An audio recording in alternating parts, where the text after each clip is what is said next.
Welcome to our episode of lights camera Masti. आज हमारे साथ एक बहुत इंपॉर्टेंट गेस्ट है, हसन खान। ये 1984 में इन्होंने अपना करियर स्टार्ट किया था लाइट्स एंड कैमरा डिपार्टमेंट में, और तब से अभी तक ये इनकी लाइफ के करियर के पीक फिल्म्स रही हैं देवदास, भाग मिल्खा, रंग दे, दिल्ली छे और मिशन कश्मीर और मेरे साथ ट्रैक। और मैं हूं श्रद्धा सिंह। आज हम बात करेंगे लाइट डिपार्टमेंट के की मेंबर से, जानेंगे कि ब्रेक इन कैसे हुआ और ये जॉब एक्चुअली की कैसे जाती है। तो प्लीज वेलकम हसन भाई। हसन भाई, welcome to our show. Welcome. Thank you. सबसे पहला सवाल, आपने 1984 में अपने करियर की शुरुआत की और 2002 में आपने एक एपिक फिल्म की देवदास। ये फिल्म आपको कैसे मिली, क्या स्टोरी है इसके पीछे? इसमें स्टोरी क्या है कि मैं पहले शूट काम करता, मतलब एज असिस्टेंट काम करता फोकस पुलर। वो थे मंसूर भाई। तो मंसूर भाई के पास एक मिस्टर गायकवाड़ करके जो विनोद प्रधान का असिस्टेंट थे, वो आए, बोले मुझे एक फोकस पुलर चाहिए। तब मैं फोकस पुलर था मंसूर भाई का। तो मैं विनोद जी के साथ ज्वाइन किया एज ए फोकस पुलर। फिर पिक्चर आई, उसको काफ़ी ऐड किया। तो उसके बाद फिल्म आई देवदास।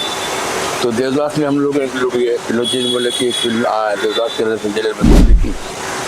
तो बोला ठीक है चलो। उसका फिर सेट लगना, हर एक चीज़ करना। तो पहली बात तो सबसे बड़ी चीज़ है कि ये पूरी फिल्म शायद किसी को पता नहीं होगा, पूरी फिल्म जो है सेट पे आउटडोर लोकेशन शूट है ही नहीं। पूरा आउटडोर इंडोर जो पूरा सेट है। हसन भाई, देवदास एक पीरियड ड्रामा था।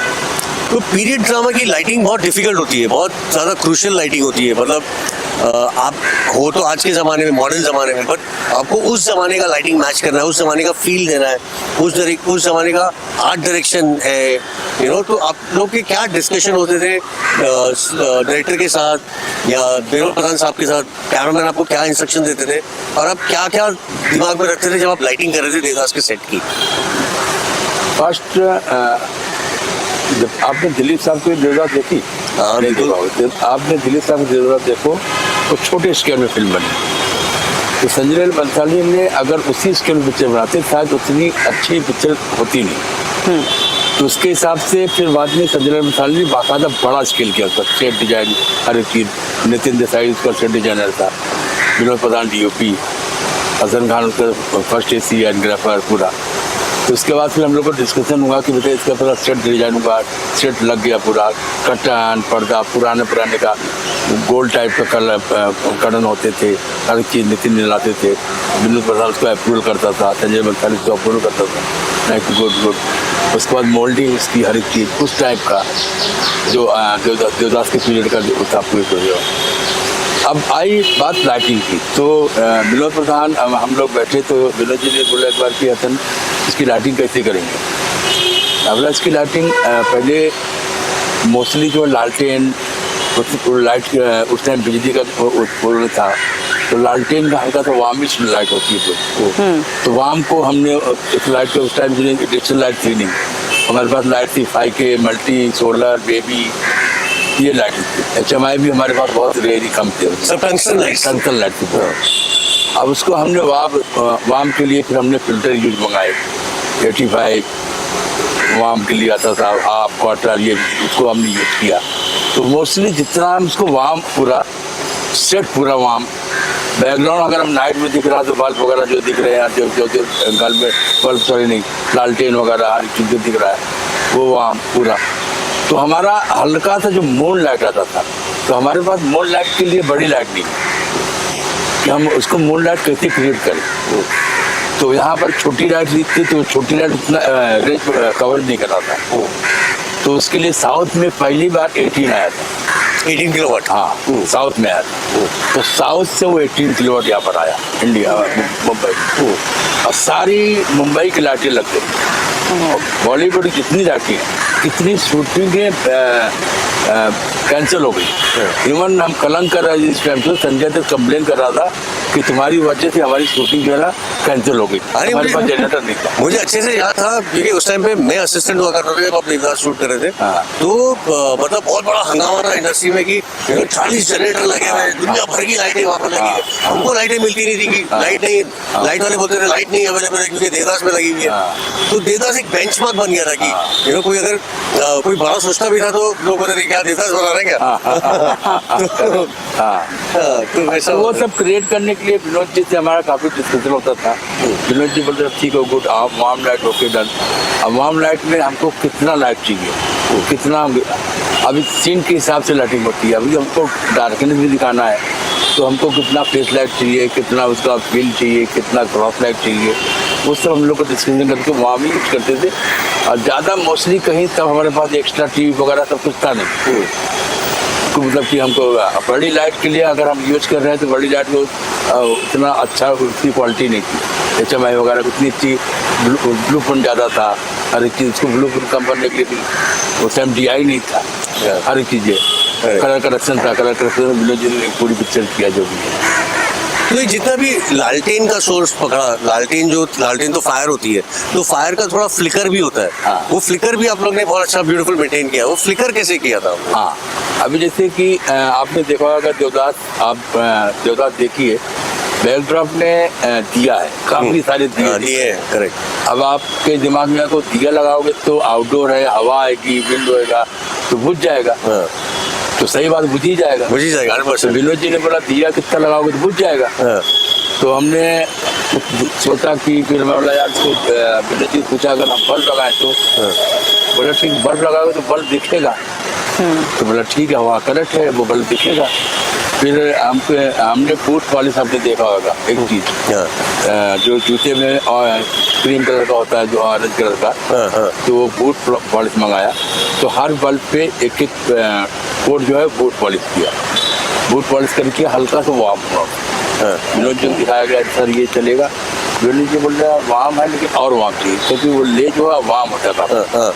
तो बूट पॉलिश को हमने डबल किया गया तो वो वार्म ओके हो गया, गुड, बोला हाँ ठीक है ये वार्म चलेगा। अब सारे बल्ब पे वार्म का बूट पॉलिश हो रहा है। क्या बात है। सारे बल्ब 5000-6000 बल्ब है, उसके ऊपर पूरे बूट पॉलिश हो रहे हैं। अच्छा हसन जी, आपने भाग मिल्खा भाग मूवी की, उसमें पाकिस्तान दिखाया गया है और लद्दाख में शूट हुआ है। तो ऐसी जगहों पे शूट करने के क्या चैलेंजेस फेस करने पड़ते हैं? चैलेंजिंग कुछ नहीं होता, क्या होता है चैलेंजिंग मतलब वो फिल्म, पहली बात वो फिल्म के बारे में सोचो कि वो फिल्म कितना पार्ट में है। अच्छा। पार्ट मतलब उसमें पाकिस्तान भी है, इंडिया भी है, चंडीगढ़ भी है, और हर जगह जहाँ जहाँ भाग मिलता अपना वो रन किया हुआ। उसमें कैमरामैन की बहुत बड़ा चैलेंजिंग है कि जहाँ जहाँ शूट कर रहा है वो कितने पार्ट में डिफरेंट लाइटिंग का सोचे, वो DOP ने इतना बड़ा चैलेंज है। तो विनोद जी ने बोला कि हसन हर जगह हर रन जहाँ पर भाग रहा है, भाग मिल्खा भाग, उसका मुझे डिफरेंट प्लॉट चाहिए। मतलब डिफरेंट आउटडोर है, वो डे है, जितना सनलाइट आ रहा है। अब सनलाइट को तो हमको उतना हम कवर नहीं कर पाएंगे। हाँ सनलाइट को नहीं कर पाएंगे लेकिन हम इसको नेगेटिव तो कर सकते हैं। बोला हाँ नेगेटिव कर सकते हैं, लेकिन नेगेटिव कितना कर सकते हैं? बोले जितना हो सकता है। तब भी वो थ्री स्टॉप, मतलब अगर हमारा सन जो है 45 है और फील हमारा जो 22 है, उसके हिसाब से वो 16। अगर 22 है तो 22, 16,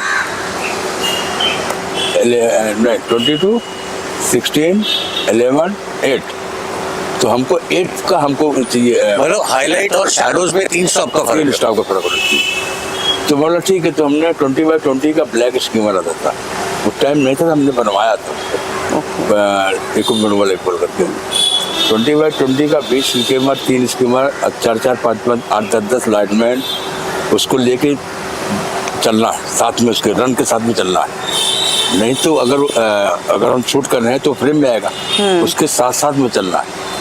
और वो लाइटमैन भी और जो तो पूरा उसको तब जाके मेंटेन होगा। और जैसे कि हम शूट कर रहे हैं उसका लद्दाख में उस टाइम ऑक्सीजन वहाँ पर हर एक आदमी को ऑक्सीजन का प्रॉब्लम होता है। तो पहले वहाँ पर जाओ, एक दिन स्टे करो, थोड़ा वहाँ वॉकिंग करो, चलो, थोड़ा भागो मत, दौड़ो मत, फिर धीरे धीरे धीरे वो ऑक्सीजन मेंटेन होता है बॉडी के अंदर, जाके फिर उसको सोखते हैं। ओके। फिर उसमें नेगेटिव स्कीमर, विंड बोले हवा इतना तेज, ये वो, फिर रोप से ये करके 4-4 ब्लैक स्कीमर लगाना, इसको लगाना। उस टाइम हमारे बॉस गए थे, मैंने मिल्खा का लद्दाख का शेड्यूल किया था। ओह अच्छा। तो मैं नहीं गया तो पाकिस्तान वहीं दिखाया था क्या? नहीं, पाकिस्तान नहीं, वो फरहान की जितनी भी ट्रेनिंग का पोर्शन था, अच्छा, वो वहाँ पे वहाँ के। इनफैक्ट वहाँ का एक किस्सा बहुत कमाल का है। जब मैं लद्दाख गया था, तो वहाँ पर एक राकेश मेहरा और बिरोध सर ने एक शॉट कंसीव किया कि वो पहाड़ के पीछे से एक फ्लैट लैंड है, पहाड़ है पीछे, उसके पीछे सूरज निकलता है, और जब सूरज निकलता है तो उसकी पूरी शैडो ऐसा पहाड़ की वहाँ पर ट्रैवल करती है। तो बिरोध सर ने मुझे शॉट बताया, ये शॉट ले लेना। तो वो शॉट लेने के लिए रोज सुबह 4 बजे उठ के मैं जाता था, कैमरा लगाता था। और बाय टाइम सन निकलता था, बादल होते थे, सन शॉट के बाहर निकल गया, तो वो शैडो प्ले मिलता ही नहीं था मुझको। तो मुझे 5 दिन लगे उसके लिए, वो शॉट लेने के लिए। मैं रोज 3 बजे उठता था, 4 बजे जाता था, कैमरा लगा के बैठता था, और फिर 5वें दिन मुझे वो शॉट मिला। बहुत मेहनत है। थे ना इसीलिए। हाँ। और वो शॉट में हाँ। कैलकुलेशन कितना था, मतलब कि शैडो का कैलकुलेशन, शैडो का एक्सपोजर क्या होगा, अंधेरे में कैमरा लगाना, उसका सन का एक्सपोजर देना, कि सन निकलेगा तो वो ओवर भी नहीं होना चाहिए, सो कितनी सारी चीजें कैलकुलेट करके, फ्रेम रेट गिरा के, क्योंकि कैमरा उतनी देर चलेगा भी नहीं। तो मैं कुछ मेरे ख्याल से 3 या 4 फ्रेम पे कैमरा शूट कर रहा था, तो उसका कैलकुलेशन, एपर्चर रखना, वो सब वो एक सीन है, एक सीन के लिए 5 एक शॉट सर। एक शॉट के लिए मैं उस टाइम डायरेक्टर भी डीओपी के साथ साथ में डायरेक्टर भी सोचता था नहीं ये मुझे चाहिए। अब आज के पीरियड में नहीं मेरे लिए ओके, मैं चल जाऊँ, ये ओके वर्ड अब ये कितना खराब है। हाँ, पर ये क्यों ऐसा, इस तरह की फीलिंग्स क्यों है कि मेरे लिए ओके चल जाएगा? लोग बजटिंग, फिर एक्टर का, बजटिंग का और बहुत एक्टर का बहुत सारा चीजें, तो उन लोग को, डायरेक्टर को भी बहुत बड़ा प्रेशर होता है। हाँ। कि अगर एक दिन में शूटिंग 2 दिन होता है, तो उसको प्रोड्यूसर क्वेश्चन करेगा इतना बजे मैं कहाँ सुनाऊँ, क्यों दूँ मैं तुमसे बच्चा, भले कोई भी हर चीज, तो सब चीजें उसके प्रेशर है। फिर एक्टर मेरे बात नहीं है, वो भी प्रॉब्लम होता है, बहुत सारा चीजें होती हैं। पर ये है कि जब इतना सारा थॉट और इतनी मेहनत, इतनी कैलकुलेशन जब जाती है एक फिल्म के अंदर, तभी वो फिल्म बेंचमार्क बनती है एक्चुअली। राइट। अदरवाइज वो फिल्में आती है चली जाती है, पता नहीं जाता है। राइट। देखो अभी जैसे आज के पीरियड के डीओपी है, आज जो है बहुत सारे डीओपी हैं, अटेंडेंट के डीओपी बन गए हैं, बहुत सारी चीजें डीओपी हैं।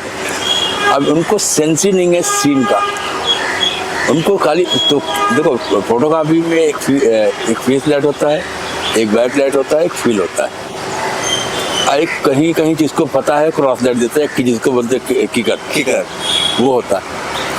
अभी डीओपी को मुझे फील नहीं चाहिए, वो उसका रिक्वायरमेंट, वो अभी सेक्शन छोड़ दिया उसने जो सिखाया हुआ है, मुझे फील नहीं चाहिए, मुझे फेस लाइट नहीं चाहिए, मुझे हल्का सा फील दे तो एक किकर स्ट्रॉल दे दो, इसमें मुझे शूट करना।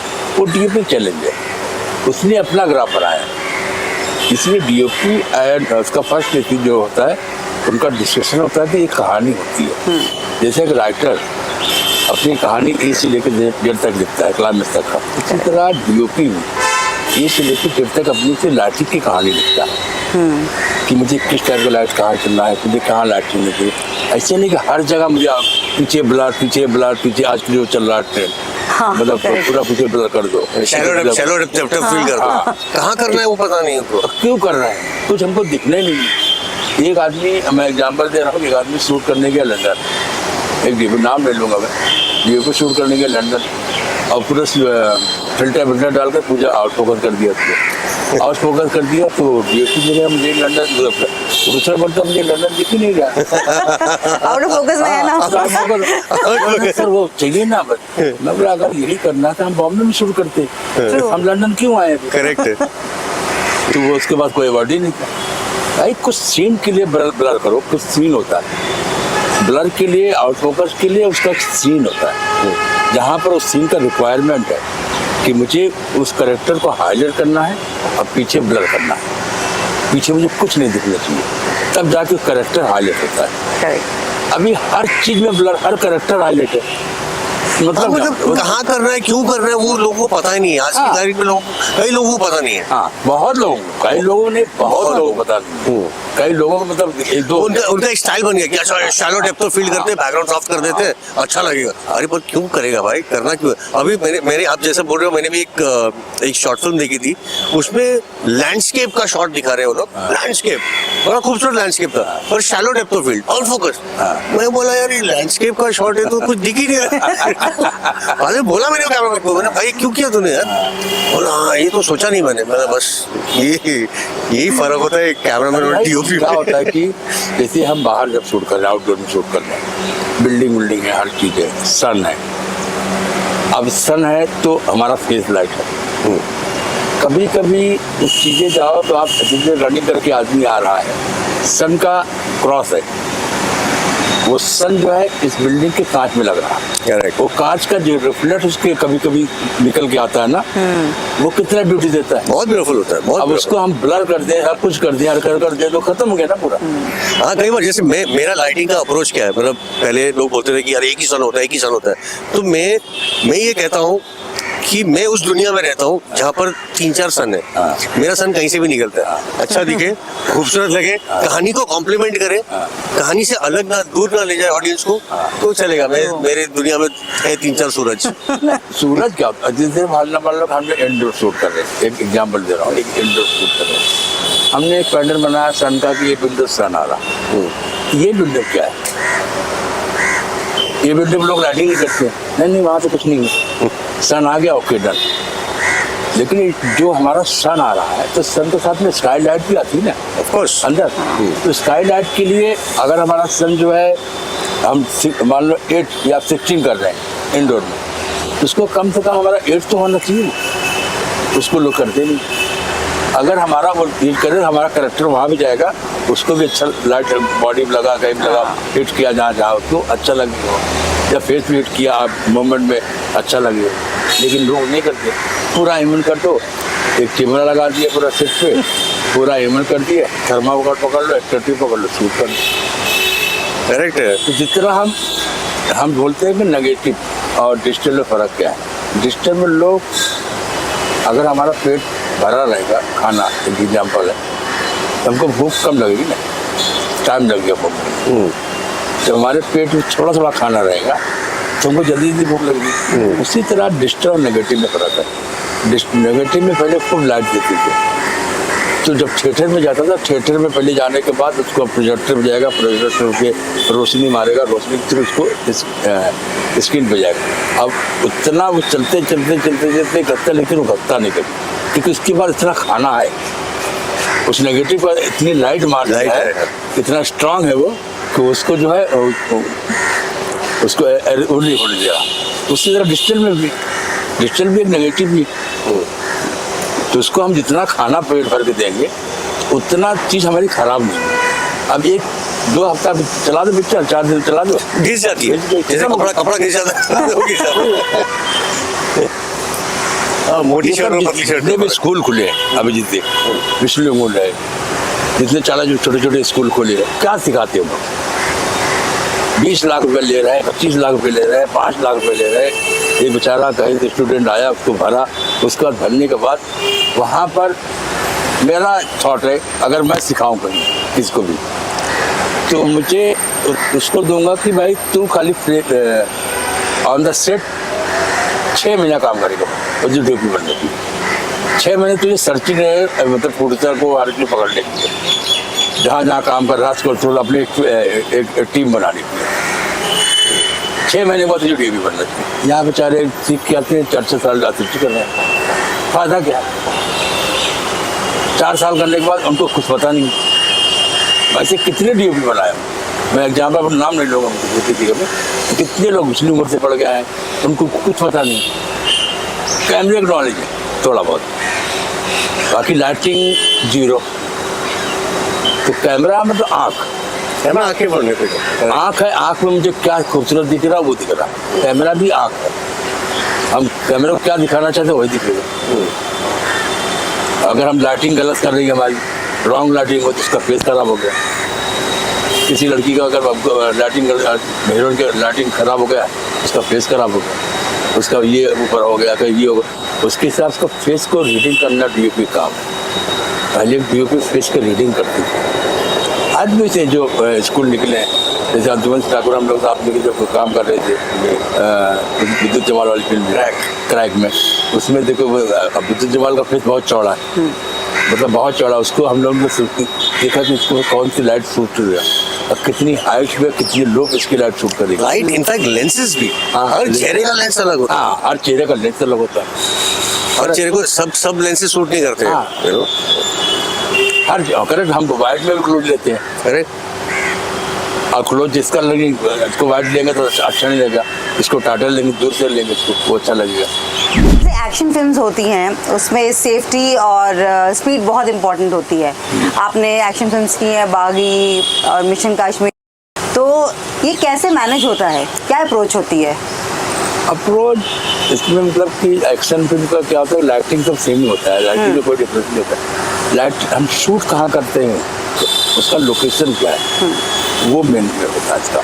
मतलब कैसे हम आउटडोर शूट कर रहे हैं, पहाड़ी एरिया शूट कर रहे हैं, जहाँ जगह नहीं, या सेट लग रहा है, जैसे मिशन कश्मीर का हम लोग ने सेट लगाया था क्लाइमेक्स का पूरा, और उसको बाद में ब्लास्ट करना है पानी के अंदर, और उसके अंदर पूरा पानी था, और ये सेब एप्पल कचरा भरा हुआ था पूरा, और बाद मतलब बदबू आ रहा था उसमें कचरे में, रियल में बदबू आ रहा था पार्टी की तरफ, क्योंकि सड़ गए थे। वो सिक्वेंस ही चलता है तो पानी तो एकदम खराब पानी में, अब उसी के अंदर फिर लाइटमैन को चलना, लाइट देकर फिर लाइट लगाना, फिर लाइट के अंदर। तो हम लोग फिर मैं प्रोडक्शन वाले को बुलाया कि लाइटमैन कैसे जाएगा, तो बोले पैर से जाएगा। मतलब पैर से तो चल जाता है, कैसे चलेगा इसमें लाइटमैन का, उसका पैर नहीं खराब होएगा, उसका हर एक चीज़ नहीं पाए में हाँ। तो बोला ने इसके लिए गम्बूट जो होता है एक आता यहाँ तक का पूरा पैर का, वो मंगाओ। सारे लाइटमैन को वो मंगाया गया। फिर हैंड ग्लोव पूरा कवर वो मंगाया गया।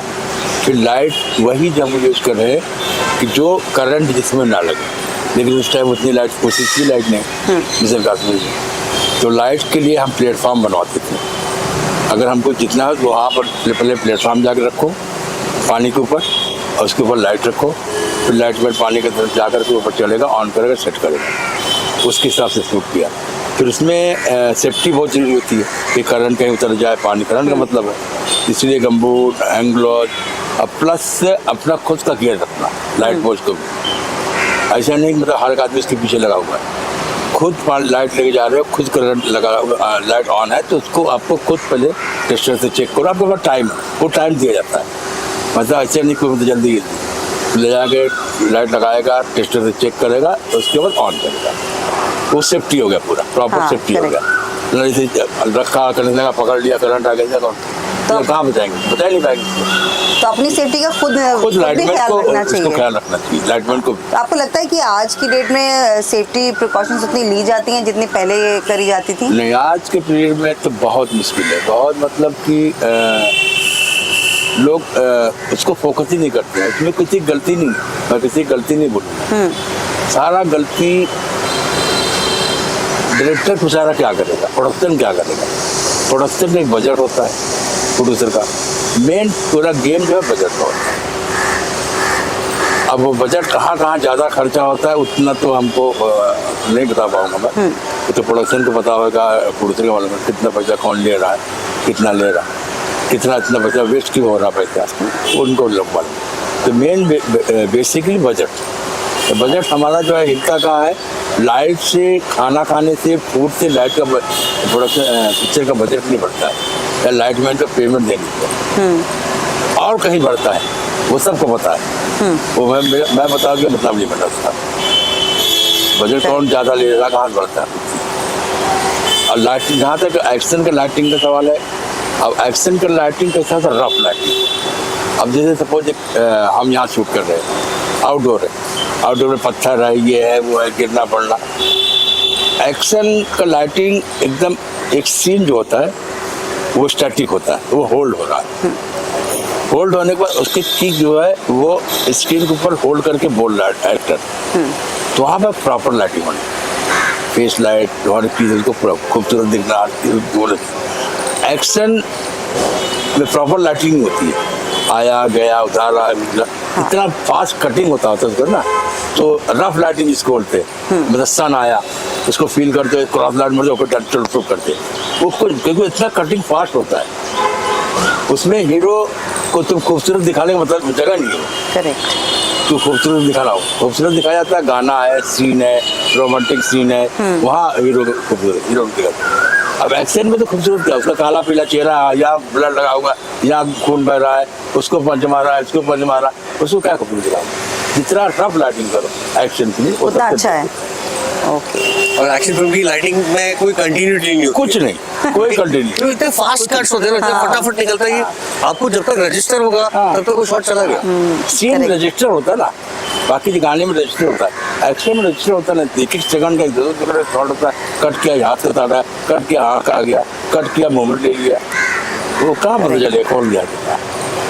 भाई मेरा एक सवाल है कि आपने फिल्म नेगेटिव पे भी काम किया, आप अभी डिजिटल पे भी काम कर रहे हो, तो आपको क्या फर्क दिखाई देता है फिल्म नेगेटिव के जमाने का और डिजिटल के जमाने में क्या फर्क दिखाई देता है? फर्क क्या है कि अभी मैं थर्ड जनरेशन में काम करता हूँ। थर्ड जनरेशन में मैं 10 साल के साथ भी काम किया, द्राविड के साथ भी किया, सनी देओल के साथ भी काम किया, बॉबी देओल के साथ भी काम किया, सलमान के साथ किया, शाहरुख के साथ भी किया, और दिलीप साहब के साथ भी मैंने काम किया। अब उसके बाद जो नेगेटिव और डिजिटल में फ़र्क क्या है कि जो डिसिप्लिन था पहले, जो डिसिप्लिन मेंटेन रहता था, एक डीओपी डायरेक्टर, जो रिस्पेक्ट था, वो चीज़ अभी ख़त्म हो गई। डिसिप्लिन ख़त्म हो गया, चिल्लम चिल्ली बहुत हो गया, साउंडिंग बहुत हो गया। हर चीज़ किसी चीज़ को मान लो कि बोलो कि ये चीज़ मुझे हाथ थोड़ा 2 मिनट, नहीं मैं उसको पोस्ट में कर लूँगा, तो हर चीज़ पोस्ट में नहीं होता ना। ये अमित जी ने राकेश मेहरा को बोला था एक चीज़, जब डिजिटल पहले स्टार्ट में आया था, तो एक ट्रैक्टर, स्कॉट ट्रैक्टर का ऐड था, फिल्म प्रधान शूट कर रहे थे, और शूट था हरियाणा में। तो अमित जी ने बोला कि सर ऐसा करो, नहीं सर उसको मैं पोस्ट में कर लूँगा, सर ऐसा करो, नहीं सर उसको मैं पोस्ट में कर लूँगा। तो अमित जी चिड़ के बोले, तो राकेश जी मुझे क्यों बुलाया, पोस्ट में बुला लेते, मैं बुला देता। ये सब चीजें आज लोग पोस्ट का मतलब भी आज लोग बता लेंगे। पोस्ट क्या होता है? पोस्ट होता है कि हम खूबसूरत चीज लेकर के और अच्छा खूबसूरत बनाना। Correct. This is the post. जब हमारा चीज खराब है, हम उसको कितना अच्छा बना, हम उसको खराब कर सकते, अच्छा नहीं कर सकते। करेक्ट। अच्छी चीज को अच्छा बनाना। एक कपड़ा धुला हुआ है, एक गंदा कपड़ा वॉशिंग मशीन में डालोगे तो थोड़ा गंदा ही आएगा, एकदम सफा नहीं आएगा। एक दिन में कपड़ा पहन के वॉशिंग मशीन डालोगे तो क्लीन देगा, लेकिन उतना गंदा नहीं। करेक्ट। उसी तरह हम जितना अच्छा काम कर देंगे ऑन द सेट, उसके बाद हम पोस्ट में जाकर के, जैसे पोस्ट हुआ मतलब ये बैकग्राउंड मेरा थोड़ा ब्राइट हो रहा है, ये मेरा थोड़ा ब्राइट हो रहा है, उस टाइम मेरे पास कटिंग का टाइम, वो हमारे में दिमाग में है, वो मैं सोचा इसको मैं पोस्ट में कर सकता हूँ। करेक्ट।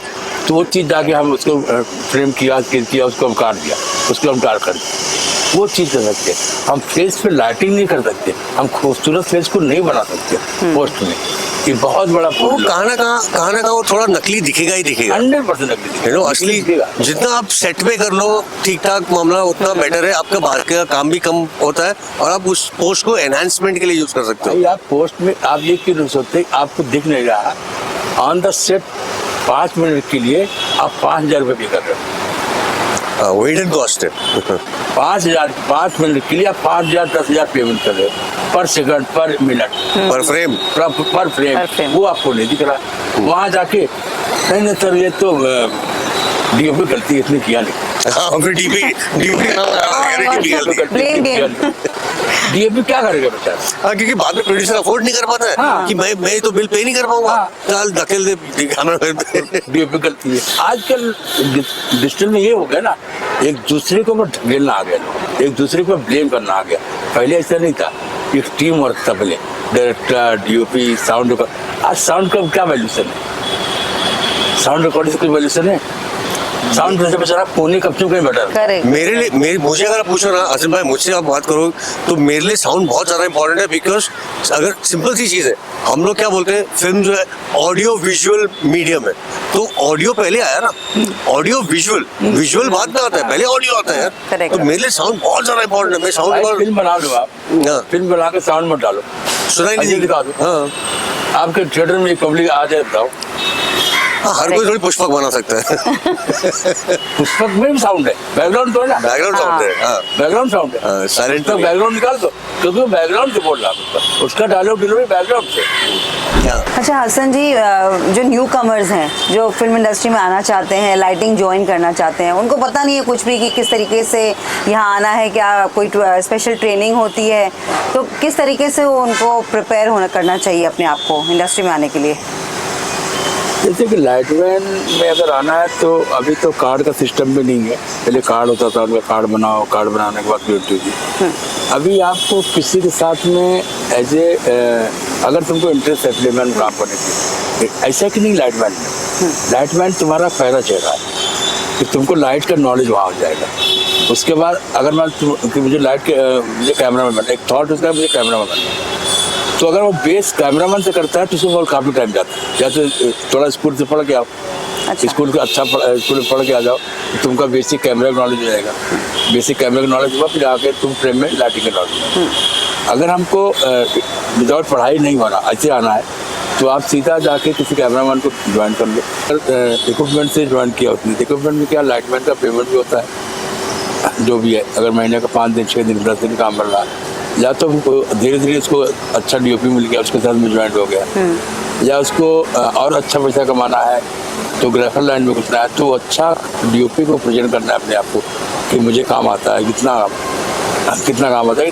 काम मतलब होता है कि डीओपी के कहने पे चलना, मतलब ये टीवी होता है, लाडिया लगाओ, ये लाडिया लगाओ, ये ग्राफर के काम नहीं है, ग्राफर का काम है डीओपी बोलता है। आज के इंडिया में ग्राफर ऐसी नहीं है, हॉलीवुड में क्या है कि स्टार से ग्राफर साथ में रहता है, डिवीजन से लेके फ्रेम की हर एक चीज़ में वो ग्राफर साथ में रहेगा। इसको कहाँ पर लाइट लगाऊंगा मैं, कहाँ पर क्या रहेगा, कहाँ पर क्या रहेगा, मुझे इतना एक्सपोजर यहाँ चाहिए।